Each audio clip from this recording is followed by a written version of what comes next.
Assalamualaikum warahmatullahi wabarakatuh. Kami dari kelompok 2. Di sini kami akan membahas materi tentang hukum pengangkutan. Di mana kami beranggotakan yang pertama ada Muhammad Ilham Marhendra, yang kedua Nicholas Ricky Wijaya, ada Tiffany Rosalina Giusti, Munadil Munif, Haikal Diu Zulkarnain, Adini Lailia Wahyuning Tias, Muhammad Hilman Junaidi, dan Yuzril Mahendra Dinata. Jadi yang pertama ada pengertian pengangkutan. Pengangkutan adalah perjanjian timbal balik antara pengangkut dengan pengirim, di mana pengangkut mengikatkan diri untuk menyelenggarakan pengangkutan barang dan atau orang dari suatu tempat ke tempat tertentu dengan selamat, sedangkan pengirim mengikatkan diri dengan membayar uang pengangkutan. Yang kedua ada peran dan fungsi pengangkutan.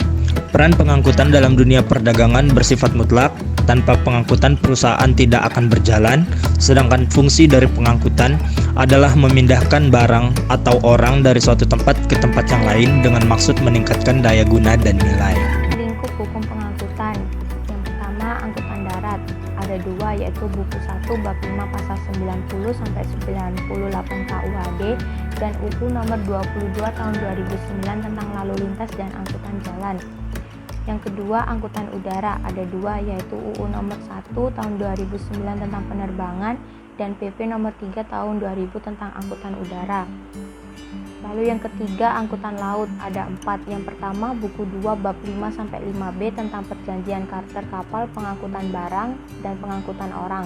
Yang kedua, UU nomor 17 tahun 2008 tentang pelayaran.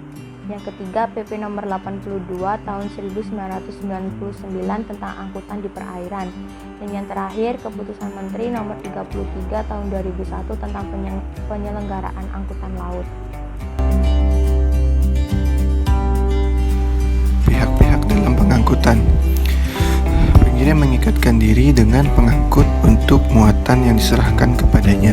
Selanjutnya menyerahkan kepada orang yang ditunjuk sebagai penerima. Kedudukan penerima. Pertama, penerima adalah pihak ketiga yang berkepentingan seperti yang dimaksud.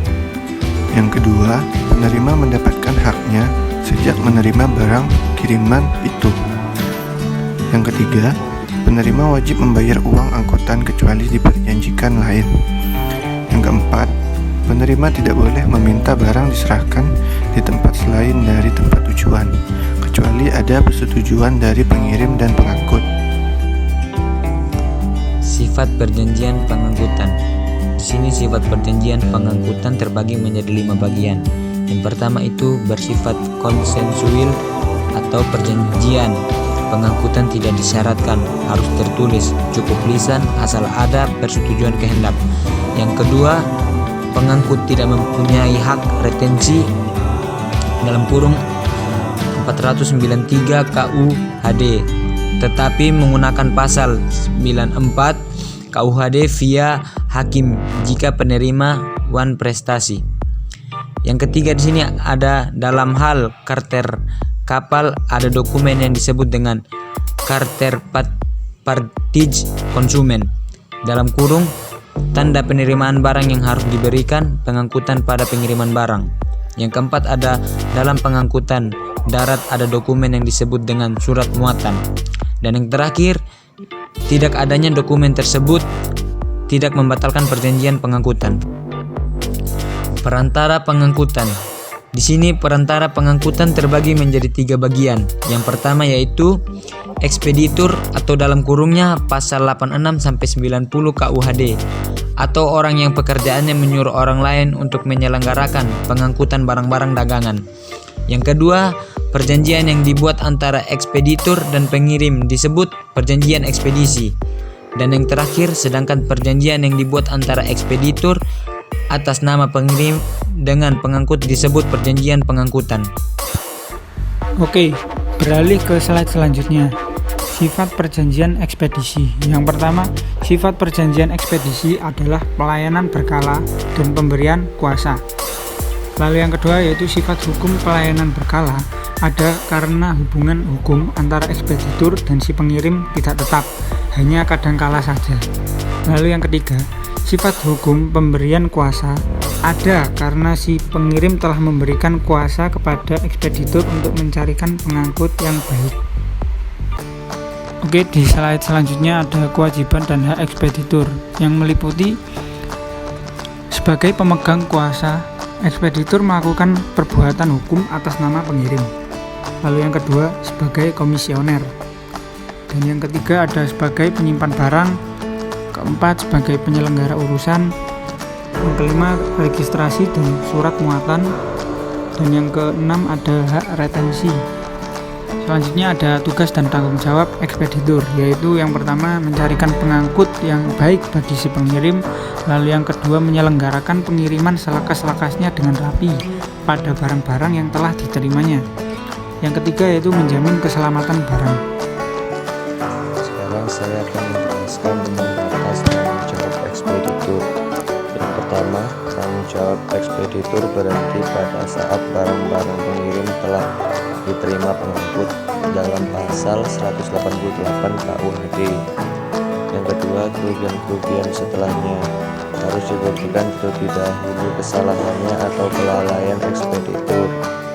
Dan yang ketiga, ekspeditor juga harus bertanggung jawab atas ekspeditor lain yang jasanya dipergunakan dalam pasal 89 KUHD. Selanjutnya saya akan menjelaskan tentang hubungan penerima dengan perjanjian ekspedisi. Yang pertama, jika penerima menyelenggarakan hutang atau dia menolak untuk menerimanya karena ada kerusakan atau kekurangan, maka dia tidak hanya berhubungan dengan perjanjian pengangkutan saja, tetapi dia dengan perjanjian ekspedisi. Dan yang kedua, dengan penyerahan barang-barang oleh ekspeditor kepada penerima, maka beradalah hak milik atas barang tersebut. Prinsip tanggung jawab hukum. 1. Prinsip tanggung jawab berdasarkan unsur kesalahan atau fault liability. Seorang baru dimintakan pertanggungjawaban secara hukum jika ada unsur kesalahan. Prinsip umumnya yang berlaku pada hukum pidana dan hukum perdata. Pasal 1365, pasal 1366, dan pasal 1367. 2. Prinsip praduga untuk selalu bertanggung jawab atau presumption of liability principle. Tergugat selalu dianggap tanggung jawab sampai ia dapat membuktikan ia tidak bersalah. Dalam hukum pengangkutan udara pernah diatur dalam ordonansi pengangkutan udara. 4 variasi doktrin ini adalah: 1. Pengangkut dapat membebaskan diri dari tanggung jawab kalau ia dapat membuktikan bahwa kerugian ditimbulkan oleh hal-hal di luar kekuasaan. 2. Pengangkut dapat membebaskan diri dari tanggung jawab jika ia membuktikan dia mengambil suatu tindakan yang diperlukan untuk menghindari timbulnya kerugian. 3.